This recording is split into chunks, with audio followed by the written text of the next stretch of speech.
Hello, trade pros. Good morning. Welcome to our morning market update for Friday, January the 19th of 2018. It's George Papsov from Trade Pro Academy. I'm going to have a short day at the office today. I'm taking off and heading out to enjoy some snowboarding this weekend. Get a chance to get out of the house, not really the house, the office. And so it's the last day of the week. And this weekend, I encourage you guys to relax a little bit, unwind, because it's been a busy couple sessions. The market's been we've seen some volatility come back in. Today, we're going to talk about some earnings from last night. We're going to review the markets overnight as well. And last but not least, talk about the United States government shutdown that's looming. And traders are just shrugging it off at this point, but I don't think they'll continue to if it becomes more and more certain as the day wears on. Last but not least, we're going to talk about options expiry. It's today. Today's the third Friday of the month. A lot of options are set to expire. We're going to have a little bit of discussion around that and how that creates predictable trading opportunities for us. All right. Another thing I wanted to touch on, I just got the squawk in my ear right before I hit record on this morning market update. The Canadian government is experimenting or talking about potentially implementing Ethereum into some of their operations, the cryptocurrency. So keep an eye out on that. I haven't seen the chart yet, but I can imagine there's going to be some volatility there and some upside potential, or upside momentum, as that kind of brings excitement on board. A lot of governments are trying to regulate this thing. Canada's talking about potentially jumping on board and using it as a tool. So that breathes a little bit of life into cryptocurrencies. We'll talk about them in a moment, specifically Bitcoin. All right, let's get started. So yesterday's key earnings, American Express down 2.7%. And that is on news that it's suspending its buyback. What is a buyback? It's when a company uses cash to go on the market, cash from revenue they've generated, they've paid their expenses, they got some profit left over, and they use that to go on the open market and buy back their shares. That creates shareholder value. I'll put that in quotation marks because it's disputable. But what it does create is a lot of buying support for that stock from the company itself on the open market. These share buybacks have driven a lot of the gains since 2011, 2012 in the S&P 500. They're suspending their buyback. That's a very notable thing, because if other companies start to do it, we're going to start to lose out on some of the big buyers in the marketplace, which is companies themselves. So American Express is down 2.7% on that news. Shareholders did not like that. IBM's down 3.4%, despite showing the first growth in its earnings in 23 quarters. I guess investors are just beating up on IBM and they're used to it. So maybe they haven't read the report yet, but it beat for the first time in 23 quarters, and it's still down in after hours. Morgan Stanley up about 1 percentage point after beating expectations. So we had some sloppy earnings, some weaker earnings, I should say, yesterday. But bank earnings did okay from Morgan Stanley. All right, in today's markets in Asia, Japan's up 0.2%, Hong Kong's up 0.4%, China's up 0.4%, and India is up 0.7%. Futures markets here in Europe at midday, London is up 0.4, Paris up 0.5, and Frankfurt makes a 1 percentage point gain after following through traction on equities from the United States the day before yesterday.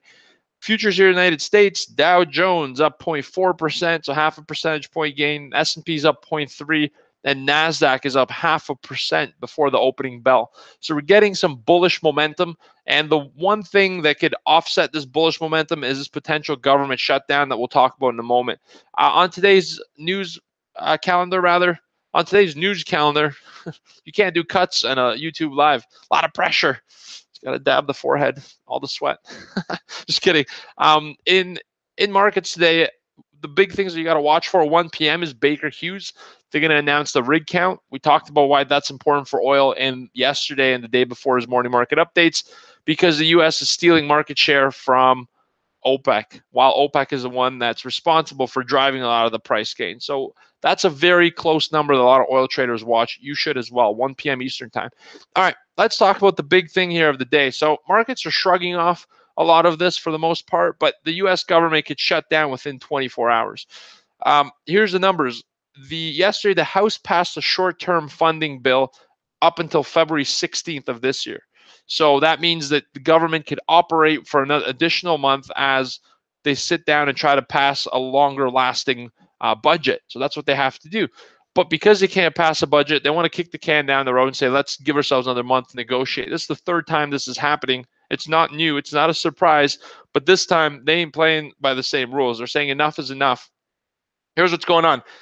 in the House, they passed the bill 230 to 197 for this stopgap funding bill.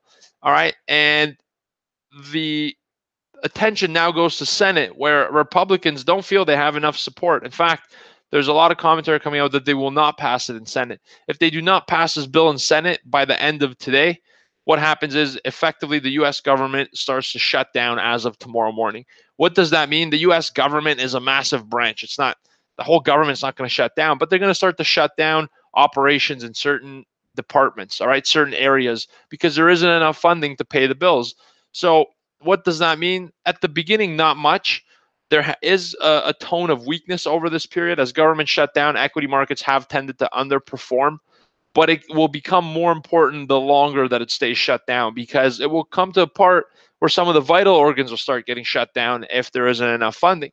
All right, you could shut down some departments temporarily, but when it starts coming down to the core operation, the things that keep people safe, united, and the core of the politicians, and the services they offer as well, like Medicare, Medicaid, a lot of stuff that affects you directly if you're living in the United States. And even if you're not, if that starts shutting down, then it's going to be a problem. In the past, there's been some very long shutdowns. I don't foresee this being shut down for too long, but here's the thing, going into a weekend of 2 days where the market's closed and a potential shutdown on the Saturday, not knowing what potentially could shut down, what's going to remain open, how the market's going to accept it. What do you do as an institutional trader? You're going to sell a little bit. You're going to say, I'm going to take a little bit of profit. So that's where some of the selling pressure might come out of today.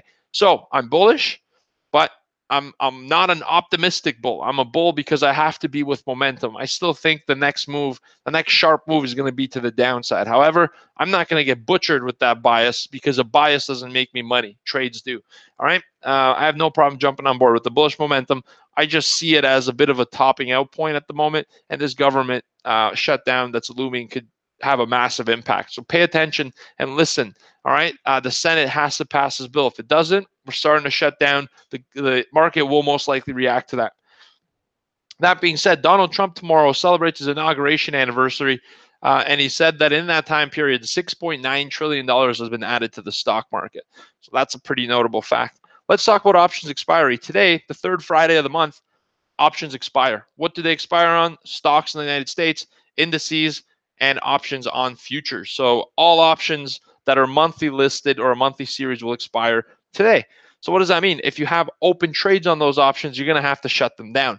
Who's got massive options trades? A lot of hedge funds, a lot of institutional funds. And why did they have them open? To protect their books. So maybe they were long some S&Ps and they shorted the calls.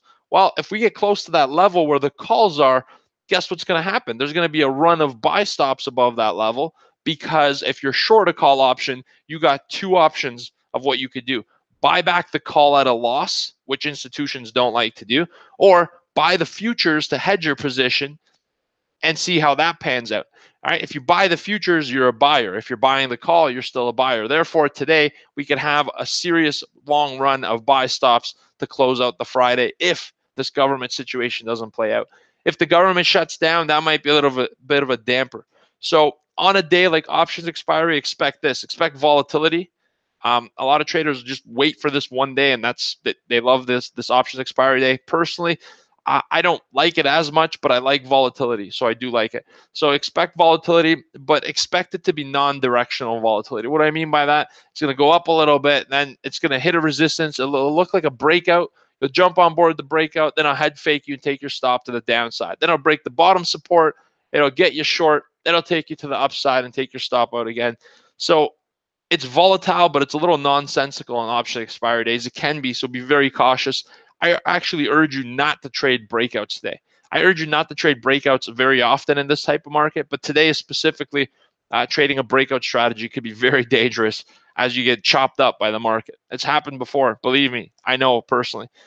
Options expiry statistically, well, I'm not going to say this because the more I say it, the worse it becomes reality. I'll manifest into reality. But options expiry days are the days statistically I don't do as well. All right, I know that. Looking at my past performance, these are the days that I have a little bit of a hard time with. I'm very tempted to just say goodbye and just go snowboarding right now, drive up early, but I can't because I got you guys back.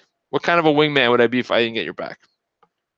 All right, So we're going to turn around. We're going to open up the trading room. I'm going to look at some options levels with our subscribers and where we could expect to see some big squeezes and where institutional funds are short options and long options and how we could use those levels and play today.